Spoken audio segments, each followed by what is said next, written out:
नमस्कार, 5 के प्रहार में आपका बहुत बहुत स्वागत है। मैं हूं आपके साथ अनुराग सक्सेना। आज का मुद्दा है वक्फ पर बयान, पंचर पर संग्राम। प्रधानमंत्री नरेंद्र मोदी ने कांग्रेस पर तुष्टीकरण की राजनीति के लिए वक्फ कानून बदलने का आरोप लगाते हुए तीखा हमला किया है। पीएम मोदी ने दावा किया कि अगर वक्फ बोर्ड अपने मूल उद्देश्य के मुताबिक काम करता तो भारत में मुसलमानों को गरीबी में जीने और पंचायत ठीक करने जैसे नीच काम करने के लिए मजबूर नहीं होना पड़ता। उन्होंने कांग्रेस पर संविधान और सामाजिक न्याय की कीमत पर अपने वोट बैंक को लाभ पहुंचाने के लिए वक्फ नियमों में बदलाव करने का आरोप लगाया। इस पर कांग्रेस ने कहा कि मुसलमान इस बिल का खुलकर विरोध कर रहे हैं और इसी पर आज करेंगे चर्चा। लेकिन इससे पहले ये रिपोर्ट देखिए।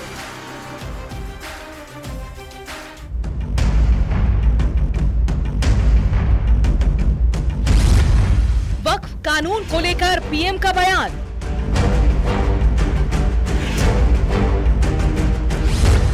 ईमानदारी से प्रयोग हुआ होता तो मुसलमानों को पंचर नहीं बनाने पड़ते और आज ईमानदारी से उसका उपयोग हुआ होता मेरे मुसलमान नौजवानों को साइकिल के पंक्चर बना करके जिंदगी नहीं गुजारनी पड़ती। कांग्रेस बोली मुसलमान खुलकर विरोध कर रहा है। कह रहे हैं कि मुसलमानों के भले के लिए एक मुसलमान बता दो कि वो ये कह रहा हो कि मैंने मांग की थी। वक्फ बोर्ड चेयरमैन का तंज, जले पर नमक छिड़का। सरकार ने एक बार फिर जले में नमक छिड़कने का कार्य किया।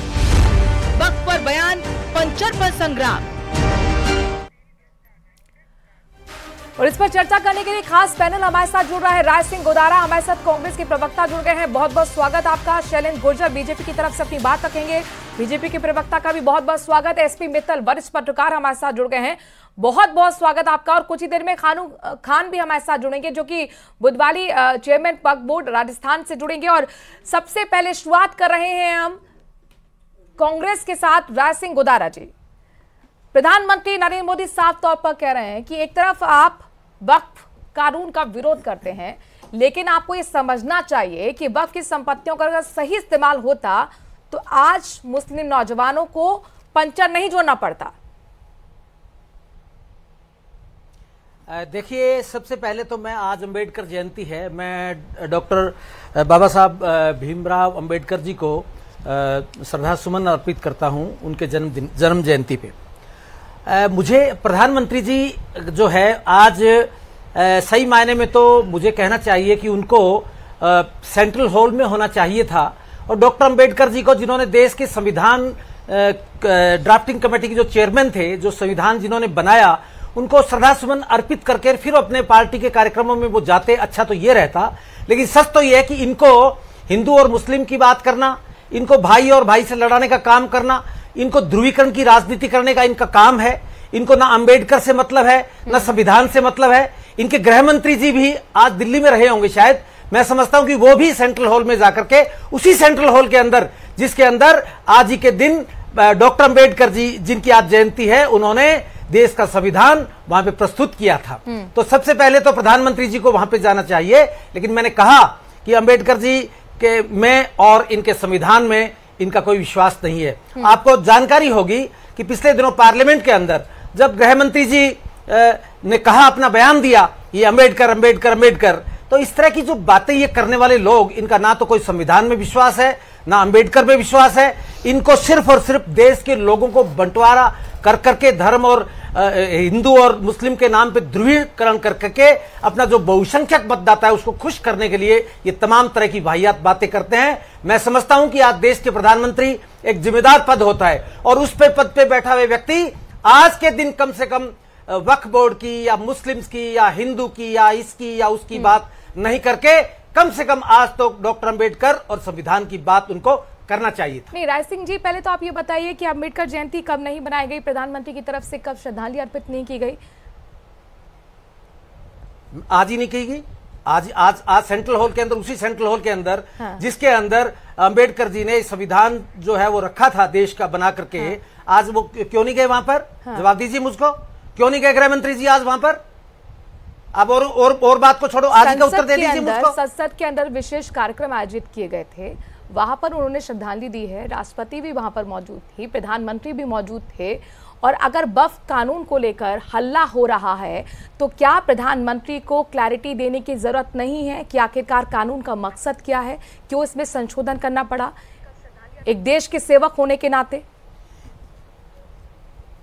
देखिए, जहां तक सवाल है वक्फ कानून का, तो वक्फ बोर्ड, आवाज नहीं आ रही इनकी। राय सिंह जी, आपकी आवाज आ रही है, आप अपनी बात रखिए जी। बताइए क्या मैडम, क्या बताइए आप क्या? राय सिंह जी, सवाल मेरा यही है कि पहले तो आपने कहा कि जयंती नहीं मनाई गई, श्रद्धांजलि अर्पित नहीं की गई, कार्यक्रम नहीं हुआ, वो सब तो आप मुझे लगता है अपडेट हो जाए 7 घंटे पहले ही हो चुका है, 7-8 घंटे पहले, उसके बाद वो हिसार पहुंचे थे।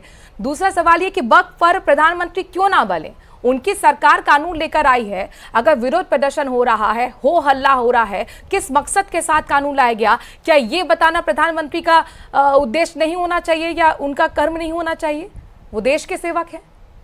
निश्चित तौर पे मैं तो कह रहा हूं, निश्चित तौर पे उनको बताना चाहिए, लेकिन सवाल तो ये है कि वक्फ कानून को संशोधन करने की या दोबारा बिल लाने की जरूरत कहां से पड़ी थी? जैसे इन्होंने किसानों का ये बिल लेकर के आए, 3 काले कानून लेकर के आए, और उन 3 काले कानूनों को इसी सरकार ने इनको वापस लेना पड़ा, और ये कहते हैं कि साहब हम जो है किसानों के भले के लिए वो कानून लेके आए।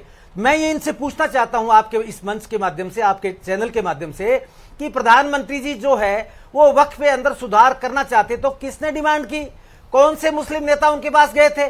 कौन सा मुस्लिम समुदाय का वर्ग उनके पास गया था? और किसने ये कहा था कि साहब वक्फ कानून के वर्तमान जो बिल है उसके अंदर हमारे जो है वो अधिकारों का हनन हो रहा है? ठीक है, शैलेंद्र जी से मैं सवाल पूछूंगी, लेकिन 2013 में जब आपने संशोधन किया था तो कौन से मुस्लिम स्कॉलर्स आपके पास आए थे कहने के लिए कि संशोधन कीजिए?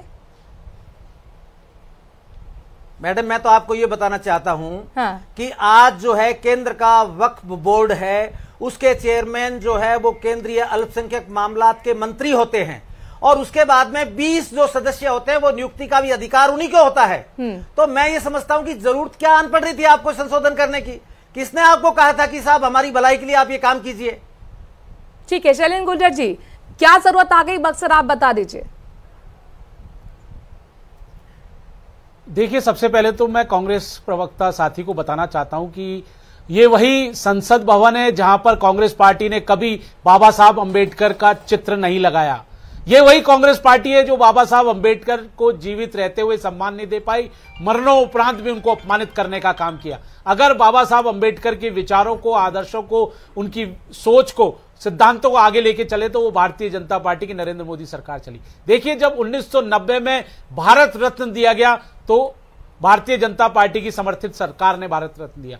उनका चित्र संसद में लगाया गया गैलरी में तो भारतीय जनता पार्टी की समर्थित सरकार ने लगाया। ये किस चित्र की बात करते हैं? ये किस तरह की बातें करते हैं कांग्रेस के प्रवक्ता कि जिन्होंने जवाहरलाल नेहरू जी, जिनके व्यक्तित्व से डर चुके थे, बाबा साहब अंबेडकर जी को हराने की, जिन्होंने 2 बार हराया और उनके व्यक्तित्व विचारों से इतने घबरा चुके थे कि कभी उनको सम्मान देने की बात नहीं की। अब दूसरी बात आती है वक्फ की। आप देखिए, 2013 में जो संशोधन किया गया उसको एक्सप्लेन नहीं कर पाए कांग्रेस के हमारे प्रवक्ता साथी कि किस तरह से हमने उसमें वक्फ बोर्ड को असीमित शक्तियां दे दी थी कि जिस भी संपत्ति पर हाथ धर देता था वो संपत्ति वक्फ की हो जाती थी। उसके बाद ट्रिब्यूनल के ऊपर अपील करने का अधिकार नहीं था। और जो सिविल न्यायालय है, अरे आप सुन लो, पहले झूठ का पर्दाफाश तो मैं कर दिया।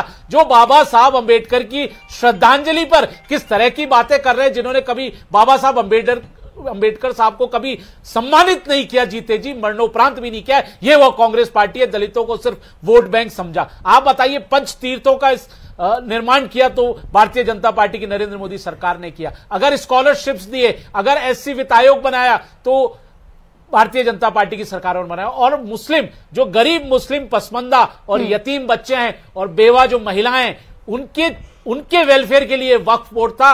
और इस वक्फ बोर्ड को इसीलिए संशोधित किया गया कि जो तुष्टीकरण के तहत कांग्रेस पार्टी ने जो असीमित अधिकार दे दिए थे, और वहां पर जो भ्रष्टाचार पनप चुका था, और जिस तरह से आपने देखा कुछ कट्टरपंथी लोगों के हाथ में पूरा मैनेजमेंट आ गया था, और वहां छोटा सा रिएक्शन और उसके बाद एसपी मित्तल साहब के पास जाऊंगी। एक बात और कह दूं मनोराज जी, एक फैक्ट और बता देता हूं।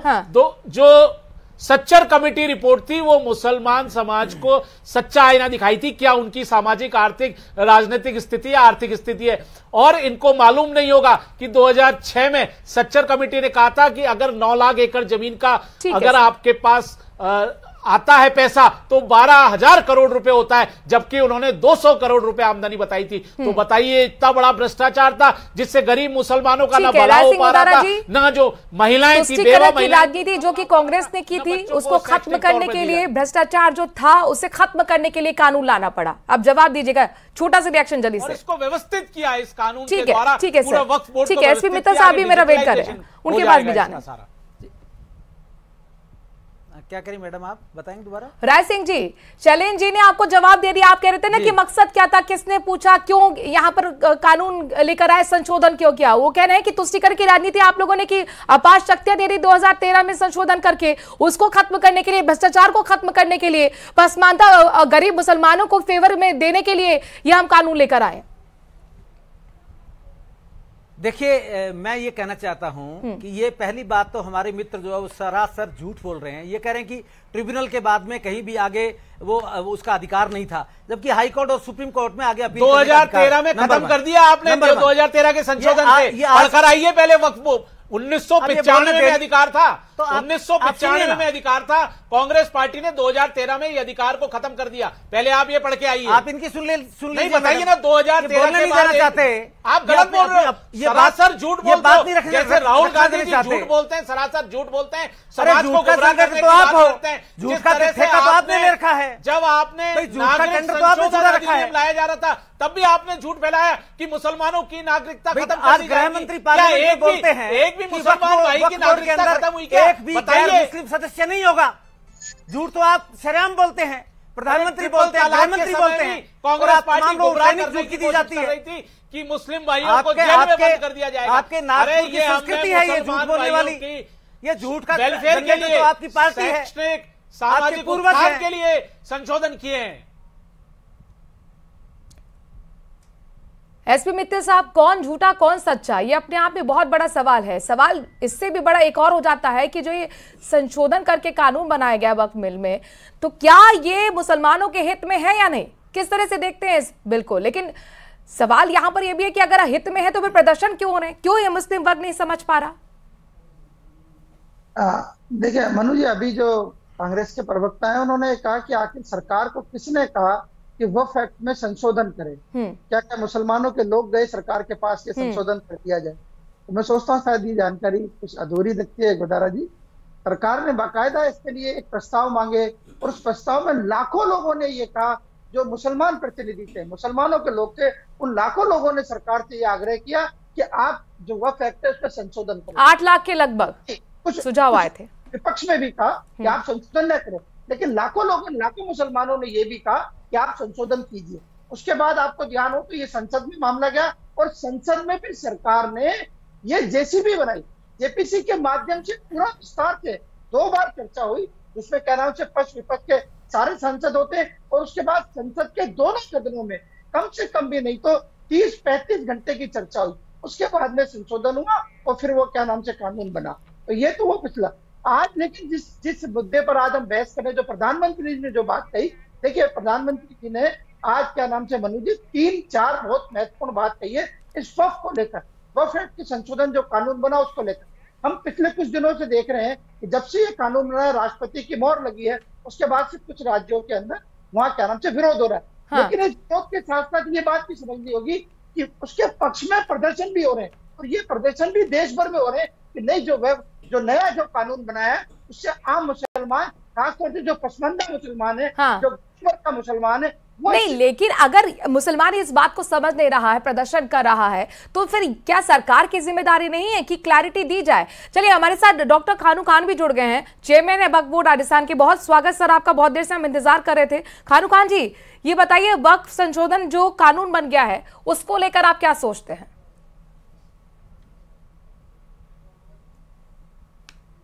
जनशक्ति को तोड़ करके एक अपनी आप की बड़ी मेजोरिटी को दिखा करके कानून भारतीय संविधान को रौंद कर बनाया गया है, जो एक बहुमत के आधार पे ये दिखाया गया कि हमने लोकसभा में हमारा बहुमत था और उस बहुमत को हम रखते हुए ये वक्त पे एक कानून बना गया। क्या केवल वक्फ पे ही कानून क्यों बनाया गया? क्या अन्य पे कानून नहीं बनाया जा सकता? क्या केवल क्या वक्फ बोर्ड पे कानून बनाना जरूरी है? नहीं, प्रधानमंत्री तो ये कह रहे हैं कि अगर वक्फ अपनी संपत्तियों का सही तरीके से इस्तेमाल करता तो प्रधानमंत्री से युवा मुसलमानों को पंचर नहीं छोड़ना पड़ता, उन्हें गरीबी में जिंदगी नहीं बसर करनी पड़ती। आप प्रधानमंत्री जी की तो ये पूछ लें, क्या अपनी बीवी का वो दे पाएगा कभी? क्या घर की संपत्ति बेच के कोई आदमी धनवान बनता है? क्या इन्होंने अकलियत के लोगों को कोई कभी डेवलपमेंट के लिए कहीं पैसा दिया? कहीं उन्होंने कोई ऐसी स्कॉलरशिप दी? इसकी सरकार के अंदर कहीं पर भी किसी भी मेजोरिटी ने कहीं किसी स्टेट में कोई पैसा नहीं दिया। अगर ये 1 रुपया भी विधायिका में, अगर बजट में जो अन्य देवस्थान या अन्य बोर्डों को जो पैसा दिए, क्या अकलियत के, क्या हिंदुस्तान के फंडामेंटल राइट्स नहीं है? इन्होंने 1 रुपया देनी, क्या वक्फ की जमीन को बेच करके ही ये गरीबों का क्या उद्धार करना चाहते हैं? क्या स्कॉलरशिप इन्होंने बंद कर दी? मिड डे मील बंद कर दिया, मदरसा बोर्ड को बंद कर दिया, मौलाना आजाद स्कॉलरशिप को बंद कर दिया? क्या केवल एक रट्टा लगा लिया कि वक्फ की जमीन को बेचेंगे, इस जमीन से हम जो अकलियत के, जो गरीब, जो तबके के लोग हैं, हम उनका उद्धार कर पाएंगे? ये संभव होता कि एक किसान अपनी जमीन बेच के आने वाले जनरेशन के पैर काट दे? क्या उनकी जनरेशन को आने वाले समय में भेदभाव किया जा रहा है, एक वर्ग को निशाने पर लिया जा रहा है? जवाब दीजिएगा जल्दी से। नहीं, बिल्कुल निश्चित रूप से। ठीक है सर, मैं आपकी बात को निशाने पे लेकर कैसे कार्य क्यों किया जा रहा है? कोई भेदभाव नहीं किया जा रहा है। तो मदरसा बोर्ड बंद कर दिया जा रहा है, तो आप स्कॉलरशिप योजना बंद कर दी। कानून लागू करोगे?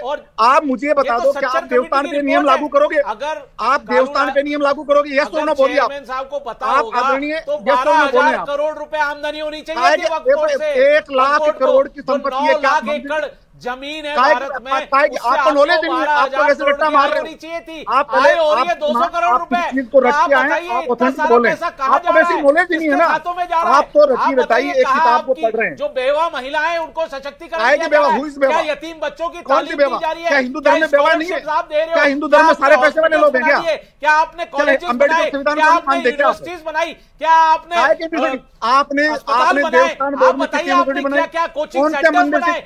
कौन से मंदिर से बनाई? क्या राजस्थान के कितने बड़े मंदिर है?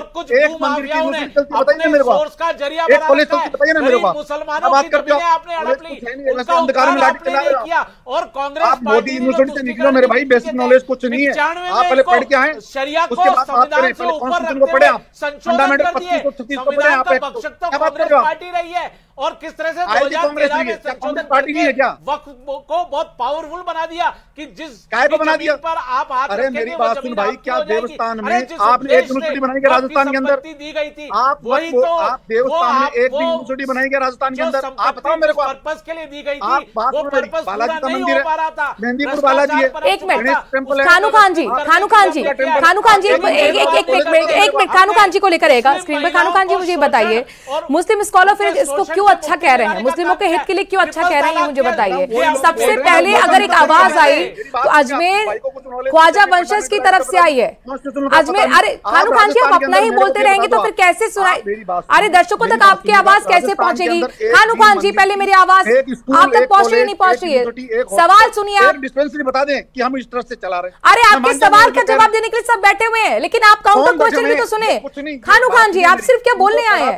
अरे रैली नहीं चल रही है खानू खान जी, रैली नहीं चल रही है, ये डिबेट है, चर्चा हो रही है, काउंटर क्वेश्चन होते हैं। निकले हुए लोग हैं, इनको कुछ नहीं है। स्कॉलर क्या होती है? स्कॉलर की डेफिनेशन क्या होती है मुझे बताइए आप इनको जो ये कह रहे हैं 1 लाख बीघा, आप इनको पता 4 स्टेट के टेम्पल की ट्रस्ट की जमीनें 10 लाख बीघा है। ये तो राजस्थान के पूरी हिंदुस्तान की जमीन, ये खुद कह रहे हैं 8 लाख बीघा, हम कह रहे हैं 4 स्टेट की मंदिरों की जमीन ही 10 लाख बीघा है।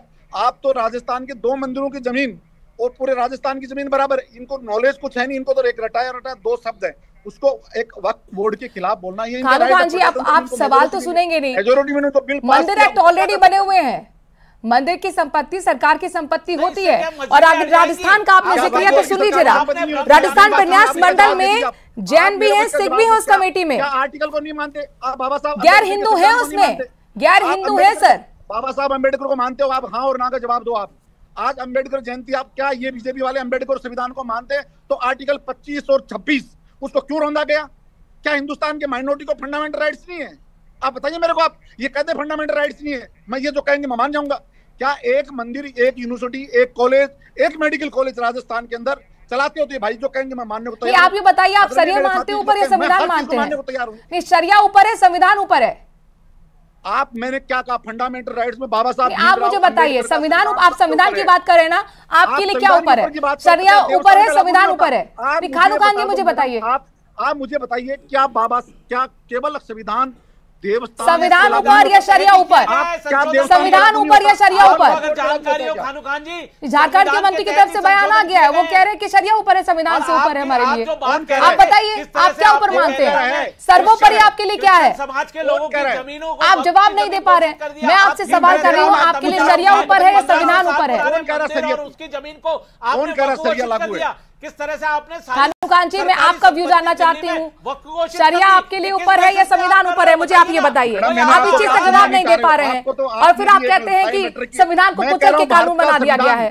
बाबा साहब भीमराव अंबेडकर का संविधान। एसपी मित्तल जी को लेकर आइए। एसपी मित्तल जी, अब ये स्थिति है, रोल बैक के लिए बात कही जा रही है। इमरान मसूद भी आज आ गए हैं, वो कह रहे हैं कि 1 घंटे के अगर हमें सत्ता आ गई तो उखाड़ फेंकेंगे इस कानून को। ममता बनर्जी कह रहे हैं हम लागू नहीं करेंगे, तेजस्वी यादव कह रहे हैं कि हमारी सत्ता आ गई तो हम लागू नहीं करेंगे। ऐसी स्थिति में क्या आपको लगता है सरकार को किस तरीके से लोगों को समझाना चाहिए? ठीक है, एसपी मित्तल साहब को लेकर। कानू खान जी, आप अपनी बात रख रहे हैं, आप किसी भी सवाल का जवाब नहीं दे रहे हैं। एसपी मित्तल जी, देखिए मनु जी, जो खानू खान जी हैं वो चूंकि वक्फ बोर्ड के अध्यक्ष हैं, राजस्थान के चेयरमैन हैं, स्वाभाविक है कि वो वक्फ बोर्ड का पक्ष रखेंगे और अपनी बात को रखेंगे। अब चूंकि वो कानून तो इन्हीं के खिलाफ है, जो लोग मौजूदा समय में वक्फ बोर्ड के क्या नाम से संपत्तियों पर बैठे हुए हैं, ये कानून तो उन्हीं के खिलाफ है, उन्हीं के लिए तो ये कहा जा रहा है। ये जो भ्रम फैला रहे हैं कि सब हमारी मस्जिदें छीन लेंगे, दरगाह छीन लेंगे, मदरसे छीन लेंगे, देखिए ऐसा का ऐसा क्या नाम से सीए के टाइम भी फैलाया था कि मुसलमानों की नागरिकता छीन लेंगे, लेकिन धीरे धीरे वो सब तुच्छ हो गया, किसी मुसलमान की देश में नागरिकता नहीं छीनेगी। ऐसे ये जब क्या नाम से कानून अब जब लागू हो गया तो धीरे धीरे सभी लोगों को ये पता चल जाएगा कि ना तो कोई मदरसे छीने जाएंगे, ना कोई दरगाह छीनी जाएगी। तो मित्तल साहब, क्या ये कानून आप इस पे देवस्थान पे लागू करोगे? क्या उनकी बात क्यों नहीं बोल रहे? आप हमेशा नेगेटिव बोलते हो। आप क्या सरिया कानून, फलाना कानून, CAA, आप वक्फ बोर्ड, क्या बोलते हो? खानू खान जी, आप बीच में मत कीजिए, बीच में मत बोलिए, आपकी जब बारी आई तब बोले। राय सिंह गोदारी जी, आपके भी विधायक तमाम कह रहे हैं कि दरगाह छीनी जाएगी, मस्जिद छीनी जाएगी, कैसे छीनी जाएगी बताइए? डॉक्यूमेंट्स होंगे, रजिस्टर्ड होगी आपकी, तो फिर कैसे छीनी जाएगी? संविधान से बड़े हो गया आप, मित्तल साहब ये बता दो आप। खानू खान जी, आप लगातार ना डिबेट को डिरेल कर रहे हैं, आप डिस्टर्ब कर रहे हैं। भीमराव अंबेडकर संविधान को मानते हैं? सर, डिबेट का एक नियम होता है, जब अपनी बात आपके लिए बोला जाए तब आप बोलिए अपनी बात। खानू खान जी क्यों एग्रेसिव हो रहे हैं? क्यों एग्रेसिव हो रहे हैं? अपनी बात रखिएगा जब आपकी बारी आए। राय सिंह गोदारा जी, मित्तल साहब नेगेटिव क्यों बोलते हैं? हम तो इनका सम्मान करते हैं, इनकी रोज डिबेट सुनते हैं। आप हर बार देखो माइनॉरिटी। खानू खान जी का ऑडियो डाउन कर दीजिए। राय सिंह जी, आप लोग भी तो कह रहे हैं कि मस्जिद छीन ली जाएगी, दरगाह छीन ली जाएगी, कैसे छीन ली जाएगी बताइए? देखिए मैडम, देखिए जहां तक वक्फ बोर्ड का प्रश्न है, वक्फ बोर्ड पहले से था, इसका पहले से ही गठन था, और मैंने जैसा कि पहले कहा आपको कि जो केंद्रीय अल्पसंख्यक मामलात के मंत्री होते हैं वो उसके चेयरमैन होते हैं। और इन्होंने क्या करा इसके अंदर कि पहले जो है वो पहले जो इसका मुझे कहना चाहिए जो सदस्य थे, अभी जो सदस्य इन्होंने किए हैं, जो 4 गैर मुस्लिम किए हैं, 3 मेंबर पार्लियामेंट किए हैं, 2 रिटायर्ड जज किए हैं, इस तरह से करके 9 तो सीधे के सीधे ऐसे लोग किए हैं जिसके अंदर एक भी माइनॉरिटी का आदमी नहीं है। और मुझे अफसोस होता है ये बात कहते हुए आपको कि भारतीय जनता पार्टी जो ना तो मुसलमान को टिकट देती है, ना ही आज पार्लियामेंट के अंदर, लोकसभा के अंदर इनका एक भी तो राय सिंह जी, प्रधानमंत्री ने कहा ना कि अगर आप अपने आप को मुसलमानों के हितकारी बता रहे हैं तो फिर आपकी पार्टी के अध्यक्ष मुसलमान क्यों नहीं है? क्यों नहीं बना देते पार्टी के अध्यक्ष मुसलमान? नहीं, 50% मुस्लिमों को क्यों उम्मीदवार आप नहीं बनाते हैं? मेरी बात सुनिएगा मैडम, आप देखिए, ठीक है, आप बात को सुन नहीं रही है। नहीं, ठीक है, आप अपनी बात रखिए, उसके बाद मेरे सवाल का भी जवाब दीजिएगा। मैं कहना ये चाहता हूं कि आज जो वक्फ बोर्ड को बदला गया है उसके अंदर अपने लोगों के द्वारा काबिज होकर के, अपनी मनमर्जियां चला करके और वक्फ की जितनी संपत्ति है उसको काबिज करके अपने चंद दोस्तों को देने का इनका मकसद है। इनके लिए जो हिडन एजेंडा है वो कुछ और है, नंबर 1। नंबर 2, आज इनके सामने बिहार का चुनाव है।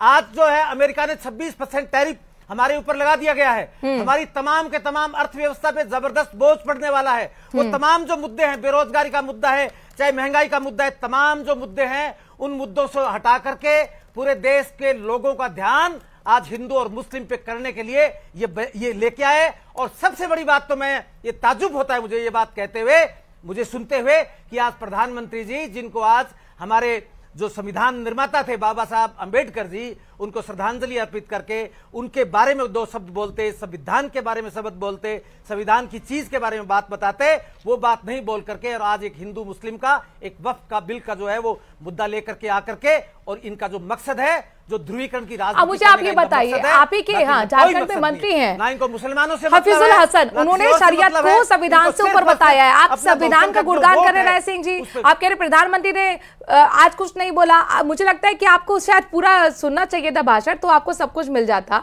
आप अपग्रेड होके नहीं आए हैं। दूसरी बात ये बताइए, हफीजुल हसन जो कि झारखंड में मंत्री हैं, उन्होंने कहा है कि शरीयत संविधान से ऊपर है। आज संविधान दिवस के मौके पर तो क्या आप एक्शन लेंगे एक्शन?